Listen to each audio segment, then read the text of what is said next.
13 मई 2004 ये नतीजों का दिन था। 14वीं लोकसभा चुनाव के नतीजे आए। भारत उदय या कहें इंडिया शाइनिंग के नारे के साथ ताल ठोंकने उतरी भाजपा अपने घुटनों पर आ गई थी।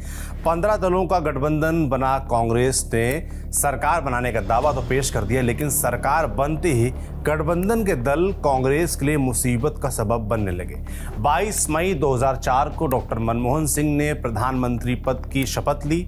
जाने माने अर्थशास्त्री और साफ सुथरी छवि वाले डॉक्टर साहब की सरकार ने अभी 2 महीने भी नहीं पूरे किए थे कि एक कैबिनेट मिनिस्टर के खिलाफ गैर जमानती वारंट जारी हो गया।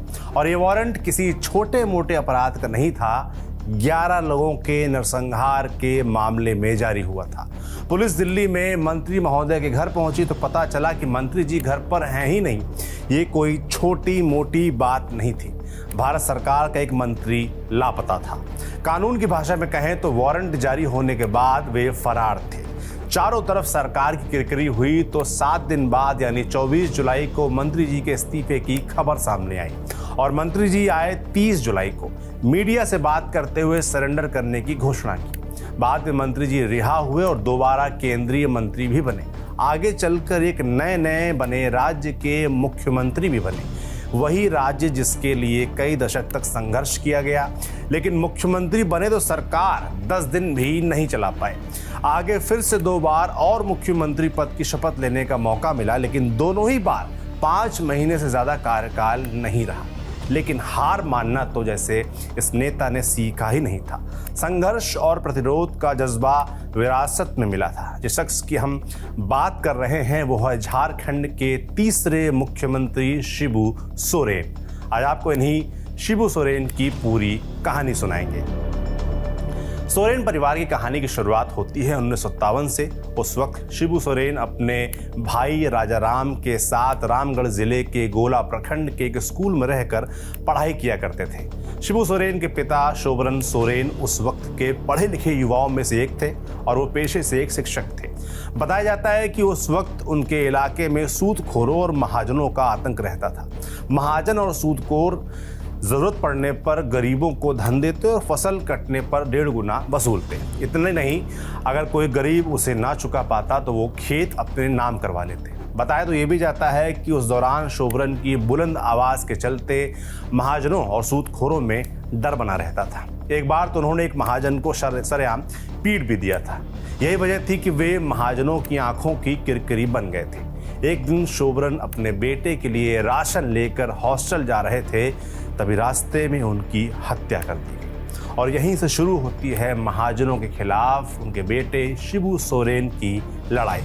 एक आंदोलन खड़ा होता है। आंदोलन में महिलाओं के हाथ हंसिया रहती और पुरुषों के हाथ तीर कमान। महिलाएं जमींदारों के खेतों से फसल काट कर ले जाती, मानदर की थाप पर मुनादी की जाती, जबकि पुरुष खेतों से दूर तीर कमान लेकर रखवाली करते। ऐसे में जमींदारों ने कानून व्यवस्था की मदद ली। इस आंदोलन में कई लोग मारे भी गए, जिस वजह से शिबू सोरेन को पारसनाथ के घने जंगलों में भागना पड़ा। हालांकि उन्होंने आंदोलन बंद नहीं किया। शिबू पारसनाथ के घने जंगलों में छिपकर प्रशासन को खूब चकमा दिया करते। इसी धनकटी आंदोलन के जरिए शिबू सोरेन ने भूमि अधिकारों, मजदूर वर्ग के अधिकारों और सामाजिक न्याय की बात की। बाद में आंदोलन कई इलाकों में फैल गया। धनकटी आंदोलन न केवल आदिवासियों के आत्मसम्मान को बढ़ावा देने वाला था, बल्कि उन्हें अपने हक के लिए लड़ने का साहस भी देने वाला था। ये आदिवासी संस्कृति और पहचान की रक्षा का भी प्रयास था। और इसी धनकटी आंदोलन ने शिबू सोरेन को आदिवासियों के नेता भी बना दिया और बाद में इसी के चलते आदिवासियों ने उन्हें दिशोम गुरु की उपाधि दी।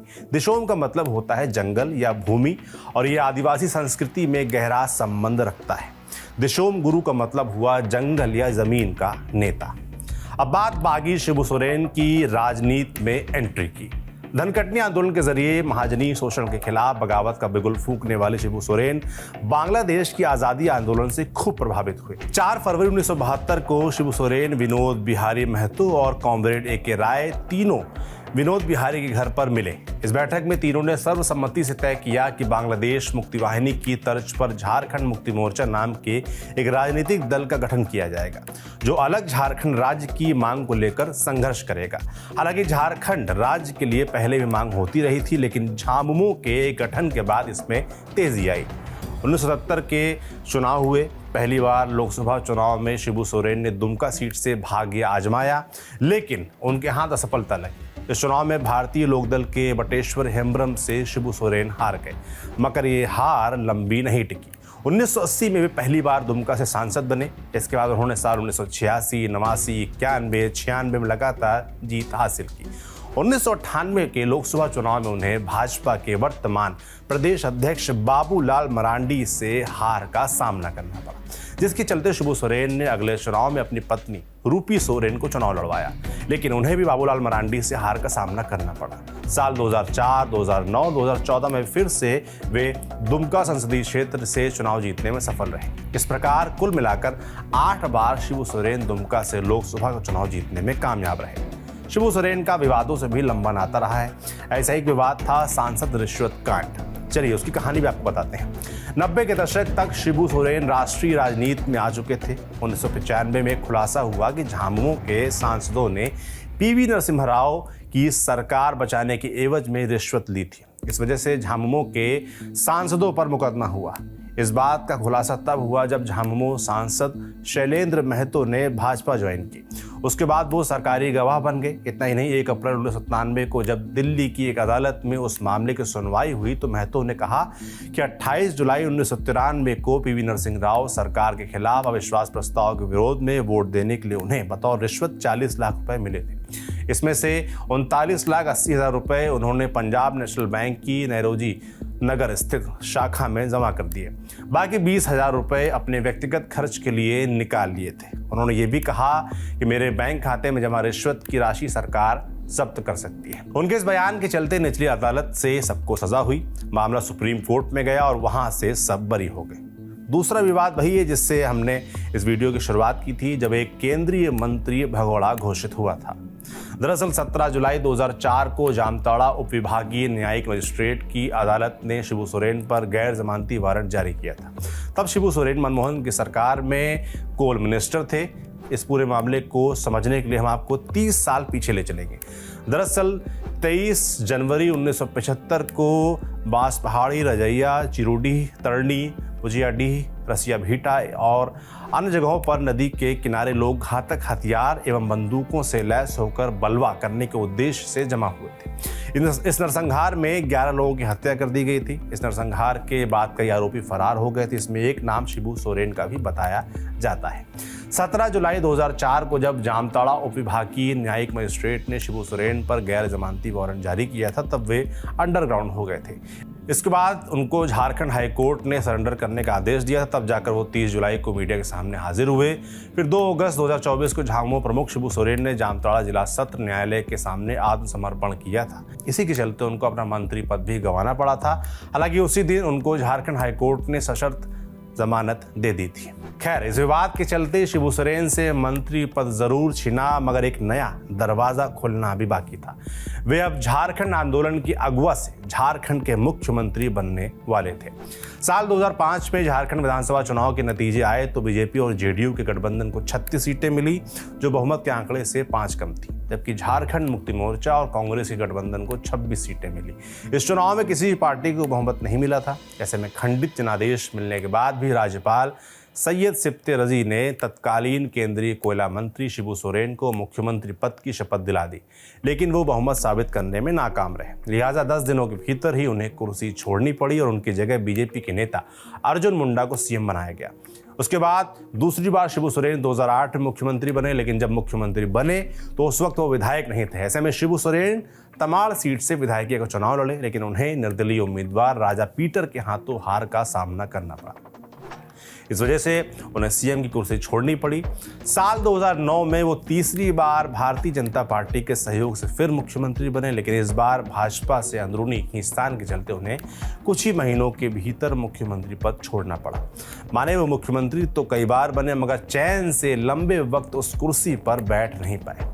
फिलहाल उनके बेटे हेमंत सोरेन झारखंड के मुख्यमंत्री हैं, लेकिन ये भी एक विडंबना ही कही जाएगी कि जिस नेता ने झारखंड राज्य की लड़ाई सबसे मजबूती से लड़ी, उसे कभी पूर्ण कार्यकाल के लिए सीएम बनने का मौका नहीं मिल सका। खैर, ये मौका हेमंत सोरेन को जरूर मिला। बीच में कुछ वक्त जेल में रहने का हटा दिया जाए तो ऐसा कहा जा सकता है। और ये वही हेमंत सोरेन हैं जो शुरुआत में राजनीति से दूर थे, क्योंकि वो पढ़ लिख कर इंजीनियर बनना चाहते थे। यहाँ तक कि उनका एडवांस कोर्स करने के लिए विदेश में एडमिशन भी फाइनल हो गया था, लेकिन उनके पिता शिबू सोरेन ने उन्हें नहीं जाने दिया। वे चाहते थे कि हेमंत उनकी मदद करें। बाद में हेमंत ने 2003 में छात्र राजनीति से अपना राजनीतिक जीवन शुरू किया था, जबकि उनके बड़े भाई दुर्गा सोरेन पहले से ही पार्टी को आगे बढ़ा रहे थे। साल 2009 में दुर्गा के असामयिक निधन के कारण पार्टी और परिवार की पूरी जिम्मेदारी हेमंत पर आ गई। इधर बीमारी और बढ़ती उम्र ने शिबू सोरेन को राजनीति से किनारा करने के लिए मजबूर कर दिया। इसके बाद साल 2013 में हेमंत कांग्रेस और आरजेडी की मदद से राज्य के 5वें सीएम बने। खैर, परिवार को एकजुट रख पाना हेमंत सोरेन के लिए आसान नहीं रहा। शिबू सोरेन 1984 में जिस जामा विधानसभा से विधायक रहे, वहां से विधायक उनकी बड़ी बहू सीता सोरेन जेएमएम का साथ छोड़ चुकी है। मार्च 2024 में सीता सोरेन ने भारतीय जनता पार्टी ज्वाइन कर ली। इन सब के बीच एक बार फिर शिबू सोरेन, हेमंत सोरेन और उनके परिवार के सामने राज्य में अपनी पार्टी को वापस सत्ता में लाने की चुनौती है। 2 चरण में राज्य में चुनाव का ऐलान हो चुका है। सबकी नजर रहेगी कि हेमंत सोरेन ये करिश्मा कर पाते हैं या नहीं कर पाते हैं। आपको क्या लगता है इस चुनाव के बारे में, हमें कमेंट बॉक्स में लिखकर जरूर बताएं। बाकी ये कहानी लिखी थी हमारे साथी धीरज पांडे ने। आप देखते रहिए TV9 डिजिटल। शुक्रिया।